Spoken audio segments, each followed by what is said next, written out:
आज मैं आपने जी कहानी सुना रही हूं, वो बेणब गांव की केसर माऊ की कहानी रो शीर्षक है कंठों में कटारी तो केवल मैं ही खाऊंगी। 20वीं सदी का समय संक्रमण का समय था। एक तरफ जनता अंग्रेजों को देश से निकालने हेतु संघर्षरत थी, तो दूसरी तरफ देशी रियासतों स्थानीय ठाकुरों से भी जन संघर्ष छिड़ चुका था। कुछ ठाकुर अपनी आय बढ़ाने हेतु अपनी प्रजा पर अन्याय व अत्याचारों पर भी उतर आए थे। उन्होंने उन तमाम परंपराओं को तिलांजलि दे दी जो उनके पूर्वजों ने स्थापित की थी। उन ठाकुरों के पूर्वजों ने न केवल परंपराएं स्थापित की, बल्कि उन परंपराओं का दृढ़ता के साथ पालन भी किया था। लेकिन 20वीं सदी में ठाकुरों की रुचियां और नीतियां बदल जाने से धनार्जन परमावश्यक हो गया था। तब उन्होंने जहां एक और अन्य किसानों पर लागबाग आदि बढ़ाई, वही चारणों से शासन में दी गई जमीन पुनः छीनने से भी नहीं चूके। यही कारण था कि कुछ कवियों ने तो उनकी केवल कविता में निंदा करके श्री कर ली, तो कुछ सरकार में मुकदमे भी लड़े। ऐसे ही पथ भ्रष्ट लोगों की निंदा करते हुए देवकरण जी हिंदोकली ने लिखा था, जिका फोड़िया जोड़ कस्त नाडा करवाया, गोचर खारा ग्रास भेड़ कोसा भरवाया, चारण बामण चीत डांगर पड़ कोसी डोली, पड़ गई रण प्रताप राजपूती में रोड़ी, करनला मात साची कला कवि ने साची कहण दे, इतना अवगुण भेड़ा हुआ तो पचा राज हमें कौन रहने दे। यही बात नलिर कवि हिंगलाज दास जी कविया ने भी कही। उन्होंने शाहपुरा, दांता, नवलगढ़, टाई, अचरोल के तत्कालीन ठाकुरों के चारणों के प्रति रखे दुराग्रह के कारण जोधपुर के मोटा राजा उदय सिंह के भाइयों की संख्या से भेद किया था।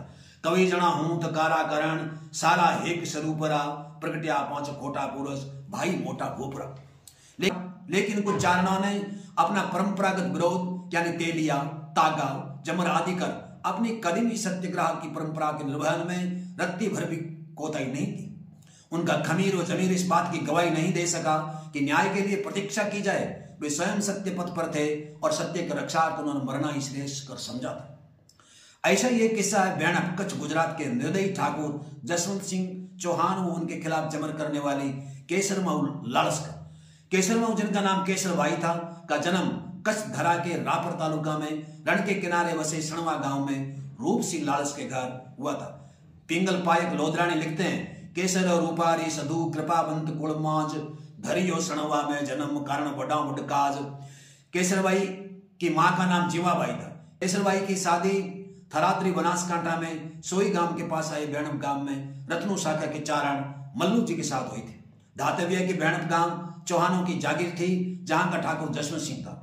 इसी बेणब का एक बाढ़ स्वतंत्र रूप से जसवंत सिंह चौहान के पूर्वजों ने रत्नुओं को दे रखा। जसवंत सिंह के पूर्वजों ने रत्नुओं के साथ सदैव आत्मीयता के संबंध रखे, लेकिन जैसे ही जसवंत सिंह ठाकुर बना, उसकी नीतियां बदल गई और उसने अपने सलाहकारों की सलाह पर चारणों की भूमि पर गिद्ध दृष्टि डालनी शुरू कर दी, क्योंकि रत्नुओं की जमीन अधिक उपजाऊ थी।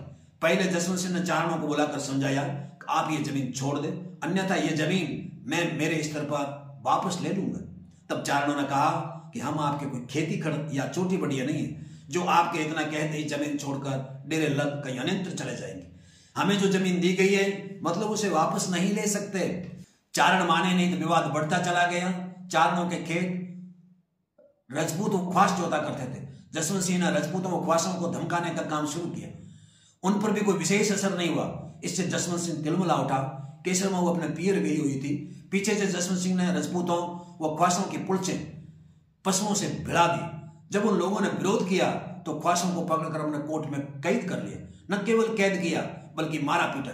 जब ये बात 5वें दिन सणवा केसर माऊ के पास पहुंची तो उनका मन करुणा और क्रोध से भर गए। वे अधीर अपने ससुराल पहुंची और जसवंत सिंह से मिली। उन्होंने जसवंत सिंह को समझाया कि आप क्षत्रिय हैं और क्षत्रिय का काम पर पीड़ा हरने का है, न कि दूसरों को पीड़ित करने का। फिर हम तो चारण हैं। आपके पूर्वजों ने हमें हथेली का छाला किया क्या था, तभी तो कहा गया है, चारण चहुआना तना रंजन दूजे राज हंसा पाबा सर तना अन जड़कूप आकाश। केसर माऊ उसे समझा के जा रही थी, अतः आप इन दुर्विचारों को त्याग दें। वैसे भी बेचारे इन ख्वासों और राजपूतों का गुनाह क्या है? वे तो हमारे खेड़ू यानी किसान हैं। इनको मारने पीटने से आपको कुछ भी प्राप्त नहीं होगा, अतः इन बेचारों को छोड़ दिया जाए। लेकिन जसवंत सिंह पर इन बातों का कोई असर नहीं हुआ। उल्टे उसने केसर माऊ का घोर अपमान भी किया। ऐसे लोगों के लिए कवियों ने लिखा भी है, ओछे नरारा वर्ष में रस किम पूर रहंत, सागर वाली सलिल में गाघर कैम गहंत, धन जोबन अर ठाकरी ता ऊपर अविवेक, ए चारों भेड़ा हुए तो अनर्थ करे अनेक। पाए पिंगल सी पाइक लोधरानी इस विषय में लिखते हैं, समझ आयो चौवाण ने मात प्रेम धरी मन, मान्यो नामत हीन वो बोल्यो गर्भ वचन। वेणप मारी मुंह धनी गुण तुम केवण हार, मारू मांधू दंड दू मारो है अधिकार। काडू वेणप बाहिरा वर्ण चारणा सहजाल, चौंप उतारू चौज में सो ख्वासारी खाल। इतना सुनते ही केसर बाबू ने भगवती के स्थान आगे धरना दे दिया। चंडी की चाड़ा उचर जाए, चंदों का पाठ होने लगा। केसर माउन ने मां का स्मरण करते हुए कहा, न तातो न मातो न बंध्रु न दाता, न पुत्रो न पुत्री न भृत्यो न भ्रत्ता, न जाया न विद्या न मृतिर्मयो, गतिस्त्वम तमेका भवानी। धरना की बात सुन आसपास के तमाम चारण भी एकत्रित हो गए। सभी चारण स्थल पर निराहार रहे। धरने को जब 8वां दिन हुआ तो केसर माऊ ने सभी का आह्वान किया कि मैं इस हठ धर्मिता के विरुद्ध जमर करने जा रही हूं। इतना सुनते ही वहां उपस्थित सभी चारणों ने कहा कि नहीं, आप अकेली जमर नहीं करेंगी, हम सभी गले खा रहे हैं, हम भी धरना में शामिल हैं, हम भी चारण हैं। इतना सुनते ही केसर माऊ ने कहा कि हाँ, ये सही है कि जब जब अपने अस्मिता पर संकट आया है चारणों ने बलिदान दिया है, क्योंकि चारण मृत्यु को भी मंगल मानते हैं। लेकिन यहाँ आप में से कोई भी आत्म बलिदान नहीं देगा। यहाँ मेरा एक का ही आत्मोत्सर्ग की काफी है। मेरा यह आत्मोत्सर्ग इस जसवंत सिंह की 7 पीढ़ियों को पानी देने में समर्थ होगा। आप में से कोई ऐसा कदम उठाएगा तो उसे मां आवड़ की आन है।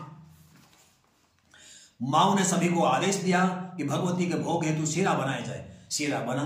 माऊ ने अपने हाथ से वहां उपस्थित सभी निराहार लोगों को जिमाया।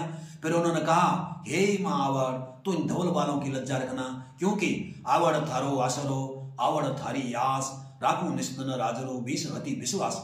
इतना कहकर उन्होंने अपनी कटार निकाली और जोर से मां आवड़ का जयनाद कर इस प्रकार पहन ली मानो को गलहार पहना हो। रक्त का फंवारा चलता, उससे पहले ही उन्होंने अपनी ओढ़नी से कटारी को पार करते हुए रक्त को रोकने हेतु कसकर बांध लिया तथा जसवंत सिंह के कोट की तरफ चल पड़े।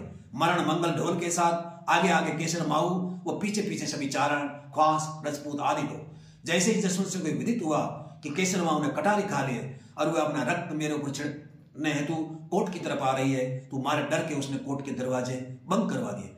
केसर माऊ वहां जहां पहुंची और अपने गले पर कसी ओढ़नी खोली। ओढ़नी खोलते ही गले से रक्त धारा उसी प्रकार प्रवाहित हुई मानो शिव की जटा से गंग धारा चली हो। उन्होंने अपना पवित्र रक्त प्रोड़ पर छिड़कते हुए कहा, जैसा सुनना, ये जमीन मेरे बेटे पोते जोतेंगे, तेरा जीव पाखड़ी यानी छोड़ देगा, पागल हो जाएगा। आज से तेरे गढ़ में बाप बेटे प्रेम से साथ नहीं रह पाएंगे, यही नहीं तेरी हर पीढ़ी में पागल होगा। कहकर मां ने वही योग साधना लगाते हुए कहा कि मेरा जमर तैयार किया जाए। लोगों ने जमर तैयार किया। मां उसी योग साधना में परम ज्योति में विलीन हो गई। ये बात विक्रम संवत 1928 के भाद्रपद माह की है। कवि जयमल दास जी पाइक लोधरा ने लिखते हैं, समत ओगणी भारी 18 बचाणी साल, अरे धनी वेणपुरो जसु चारणा, ध्रुजाल सुनी जात सती मणि जोगणी संभार्यो सत, किदा उपवास तणी मणि कालझाड़। कहते हैं कि माऊ ने जो कहा था वो अक्षर से सत्य घटित हुआ। जसवंत सिंह खुद थोड़े दिनों बाद पागल होकर मृत्यु प्राप्त हुआ। बाद में उसके किसी वंशज ने विधि विधान से केसर माऊ का स्थान बनाया और अपने पूर्वजों की हठ धर्मिता पर क्षमा याचना की, लेकिन उनके कष्ट साध्य जीवन में कोई विशेष अंतर नहीं आया। आज भी वेणप के आसपास केसर माऊ लोक देवी के रूप में पूजित है। मैंने कुछ दोहे बनाए, 2-3 दोहे साझा करूं। दोहे तो मैंने काफी बनाए।